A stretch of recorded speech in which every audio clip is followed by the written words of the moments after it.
TTV OPS Sengottaiyan கூட்டணி அரசியல் தாக்கத்தை ஏற்படுத்துமா என எமது செய்தியாளர் துரைசாமி எழுப்பிய கேள்விக்கு ஈரோடு மாவட்டம் கோபிச்செட்டிப்பாளையம் பகுதி மக்கள் அளித்த பதில்களை தற்போது பார்க்கலாம். நிச்சயமாக அவங்க ஜெயிச்சாலும் வர முடியாது.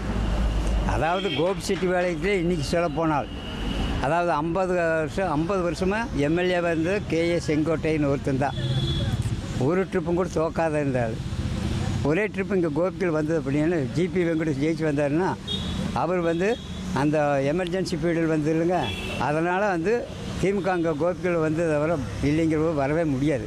இன்றைக்கி செங்கோட்டையும் இணைஞ்சு ஏடிஎம்கேன்னு சேர்ந்து வந்தால் நிச்சயமாக இந்த கோபிச்செட்டிப்பாளையத்தில் செங்கோட்டையன் தவிர ஆள் எவனும் இல்லை. அவங்க 3 பேர் ஒன்று சேர்ந்ததில் வந்து பிரோஜனம் இல்லைங்க சார். ரெட்டலை எங்கே இருக்குது அங்கே தான் ஓட்டு போடுவாங்க மக்கள். ரெட்டலை தான் வருங்க சார், ரெட்டலை தான் ஓட்டு போடுவாங்க. அவங்க 3 பேர் இணைஞ்சதில் எந்த பிரோஜனம் இல்லைங்க சார். 3 பேர் இப்போ அவங்க இணைஞ்சிருக்கிறது நீங்கள் பார்த்தீங்கன்னா அதனுடைய தாக்கம் எடப்பாடிக்கு ரொம்ப ஒரு பாதிப்பாக தான் இருக்கும். அதனால் இவங்க செயல்படுத்தி எப்படி இவனுக்கு கொண்டு போகிறாங்கங்கிறது தெரியல. கொண்டு போய் தனி முறையில் பண்ணனால அவங்களுக்கு நல்ல ஒரு வாய்ப்பு இருக்குது. அவங்களுடைய இதுக்கு மக்கள் ஆதரவு கொடுப்பாங்க. கண்டிப்பாக வெற்றி வாய்ப்பு அதிகமாக இருக்குது. நல்லது தான் அது. ஏடிஎம்கேயோட கட்சி இவங்க எல்லாம் ஒன்று சேர்ந்தால் நான் வலிமையாக இருக்கும். அவ்வளோதான்.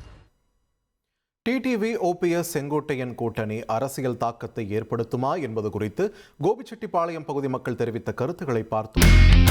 இனி செல்லும் இடமெல்லாம் செய்தி. தந்தி டிவியின் வாட்ஸ்அப் சேனலை ஃபாலோ பண்ணினா செல்ல இருக்கும் இடமெல்லாம் செய்தி. இதோ QR கோட் இப்பவே ஸ்கேன் பண்ணுங்க, ஃபாலோ பண்ணுங்க.